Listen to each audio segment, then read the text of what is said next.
Mauvaise nouvelle. Le Real qui a joué et perdu hier soir la finale de la Copa del Rey, la Coupe d'Espagne, 3-2 contre le Barça. Un match dont, hélas, on ne peut pas vous proposer d'image. Mais Mbappé était sur le banc au coup d'envoi. Il est rentré à la mi-temps et il a été plutôt bon malgré la défaite des siens. Il a été l'un des meilleurs madrilènes, clairement, sur le terrain. Il a même marqué le but égalisateur sur coup franc direct, ce qui a suscité de nombreuses réactions sur Internet. Rappelez-vous du compte Twitter X, le compte X qu'on vous avait présenté il y a quelques semaines. Mbappé a-t-il déjà marqué sur coup franc direct? C'est comme ça qu'est intitulé ce compte. Eh bien, c'est un compte d'ailleurs qui se moquait gentiment des performances du Français sur cet exercice. Eh bien, donc, il a posté un tweet.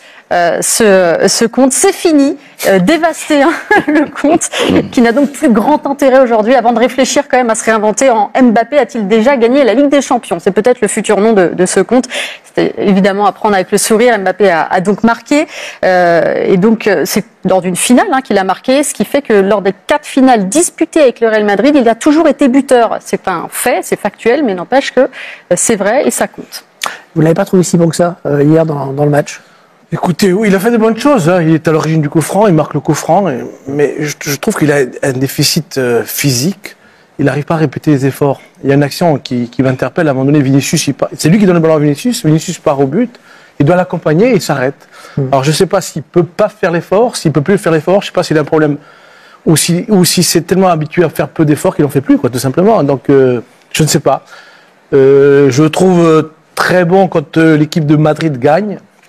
Quand l'équipe de Madrid est plus forte, ou quand le Paris Saint-Germain était plus fort que l'adversaire, mais chaque fois que l'équipe en face est du même niveau, il est souvent transparent, sauf contre Manchester City. Tu sais, je suis retombée sur la finale de la Coupe du Monde 2022, et j'ai revu des images de Mbappé en 2022. Enfin, c'était 2023 du coup, parce que ça a été décalé. 22, décembre 2022.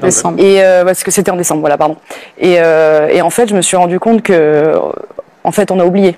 Mais je vous invite à regarder cette finale et de regarder le niveau qu'avait Mbappé et notamment le niveau athlétique. À la 80e. À partir du moment où il marque le but. Oui, mais il faisait les courses, Fred. Tu vois ce que je veux dire? Moi, je pense que ça s'est arrêté quand ils se font éliminer par le Real 3-1, quand Donnarumma il fait l'erreur sur Benzema. Je pense qu'il y a eu une cassure à ce moment-là. Ça, c'était avant. C'était avant. Pour moi, la cassure, elle est là. Parce que contre le Maroc, il n'est pas bon. Non, mais il fait quand même une Coupe du Monde énorme. À part ça, non, je suis pas d'accord qu'il ne fait pas une bonne Coupe du Monde. Non, pas du tout. Quart de finale, il est absent. Demi-finale, il est absent. Et en finale, il marque 3 buts il marque 3 buts dans 3 buts en finale de Coupe du Monde. C'est correct. Non, mais il y a le collectif aussi. Oui, après, il demande le plus. Il marque le but. Il marque le but, à ce moment-là, il est bon. Ce que je veux dire, c'est qu'il faisait énormément de différence. Et moi, je veux pas juste qu'on soit aveuglé par un coup franc et 3 prises de profondeur où il est excellent. Je suis d'accord. Mais rappelez-vous, je vous demande de vous rappeler du vrai Mbappé. Voilà, c'est tout. Juste un mot sur c'est Jules Koundé qui a marqué le but de la victoire hier pour le Barça. Beau but, Tout arrive. Le match qui était plutôt bon a été éclipsé par quand même tous les problèmes d'arbitrage. Il y avait une grosse pression du Real Madrid avant la rencontre pour que l'arbitre soit changé. Ils n'ont pas cédé, ils ont laissé cet arbitre, mais ça l'a complètement décontenancé, ce pauvre arbitre. Et on a senti qu'il avait tellement peur de passer pour pro-Real qu'il a presque arbitré contre le Barça. Il y a eu plein d'incidents à la fin, plein de cartons rouges, ça a été terrible. 3 cartons rouges. Je trouve que le comportement de ce club, qui est le meilleur club du monde depuis plusieurs mois maintenant, frôle l'indécence. C'est dégoûtant la manière de se comporter de ce club-là, du Ballon d'Or où on l'a pas, on vient pas, de la pression constante sur les arbitres, de la célébration. J'y venais de la célébration des joueurs contre l'Atlético, à ce qui s'est passé hier. Ils ne supportent pas la défaite. C'est un truc de fou, quoi. C'est quand même dommage d'être un club qui se veut être à ce point-là élégant et de ne pas supporter qu'il y ait des gens en face de vous qui ont un but, c'est de vous battre. Donc, et je crois pas que les arbitres qui arbitrent le Real Madrid depuis que ce club existe se lèvent le matin pour mal les arbitrer, pour pas dire. Et puis la pression sur l'arbitre a été honnêtement inadmissible. De toute façon, ce que j'ai ressenti en regardant ce match était juste honteux pour l'image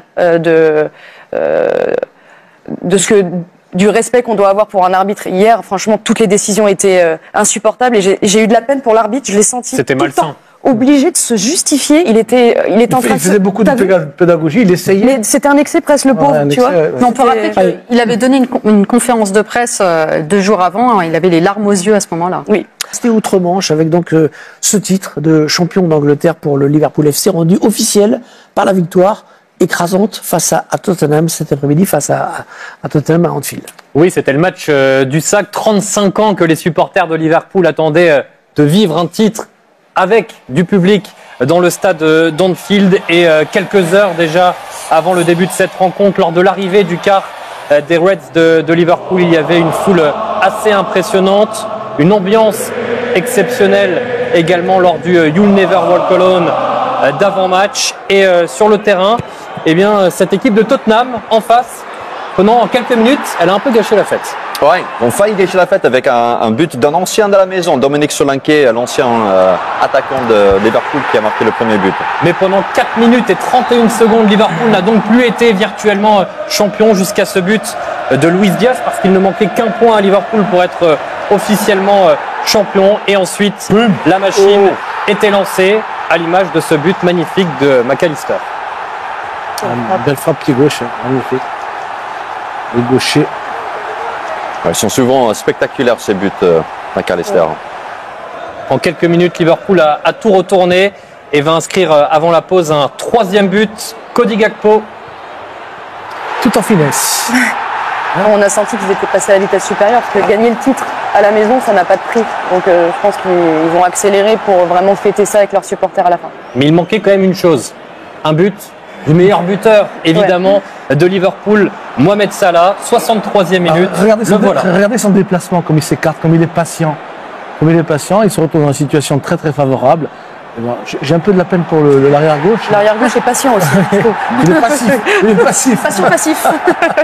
Face au COP, d'Anfield, son 28e but d'une saison extraordinaire réalisé par Mohamed Salah. Ah, il vaut cher, ce selfie. Il va voler le téléphone, je crois. Le selfie, on ne l'a pas encore retrouvé sur les réseaux sociaux, mais j'imagine que ça ne va pas tarder. Il va entrer dans l'histoire également de ce club de Liverpool. Et Liverpool qui va inscrire un 5e but à la 69e minute. Non, ce n'est pas Salah, c'est Udogie contre son camp pour sceller ce succès. 5 buts à 1 et surtout commencer à fêter. Ça va durer pendant plusieurs jours, voire même plusieurs semaines, ce 20e titre de champion. Ouais, voilà le classement. Il n'y a peu grand chose qui se joue. Tout est à peu près figé. Il y a les à part la course à la Ligue des Champions, qui est plutôt palpitante. On les connaît. Puis pour la descente, c'est fait aussi. Les Spurs, petite parenthèse, 16e. Tottenham 16e de ce classement. C'est assez étonnant. Il y aura une parade dans les rues de Liverpool dans les jours à venir. Sur un bus comme ils aiment. J'imagine que oui. Ça fait un petit moment qu'ils attendent ça. Ils adorent faire la fête, les fans de Liverpool déjà, et avec toute l'attente qu'il y a eu autour de ce sac, j'imagine que il y aura quelque chose d'officiel. Déjà, il y aura la remise du trophée le 25 mai lors de la dernière journée à domicile contre Crystal Palace. Donc là, il y aura le trophée qui va être soulevé et la parade sera sans doute. J'ai vu qu'il y a des personnes qui allaient poser des congés demain pour pas aller au travail et pour continuer à faire la fête. C'est malin, c'est malin le chauffeur. Ça fait le fond. On a aperçu le crâne chauve de Arne Slot. Je pensais que c'était Fred. Grosse performance tout de même. C'est une bonne tête, cet entraîneur. C'est rare. Non mais vous aimez bien sa tête. C'est son sosie. C'est rare qu'un entraîneur qui succède à quelqu'un qui est resté aussi longtemps et qui a beaucoup gagné, comme l'a fait Jürgen Klopp, gagne derrière. Succéder à Klopp, c'est exceptionnel ce qu'il a fait. C'est exceptionnel. Bon, il a gardé le même effectif. Mais ce qu'il a fait, c'est vraiment chapeau parce que c'est très rare en général les entraîneurs qui arrivent après des Ah oui, il y a toujours une période de casse la gueule à l'image de Ferguson.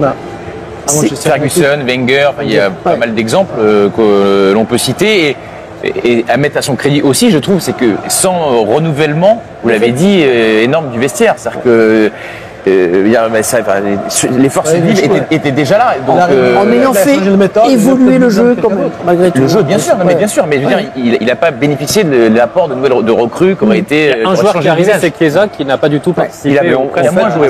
Je l'ai souvent dit, mais c'est parce que la transition a commencé dès la dernière saison de Klopp.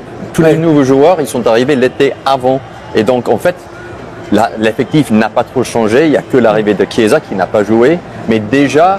L'équipe de la dernière saison de Klopp, c'était une équipe différente par rapport aux saisons précédentes. C'est complètement oublié là, l'élimination en Ligue des Champions par le Paris Saint-Germain. Ça vaut tout, ce titre de Première Ligue pour eux. Ça remplace tout.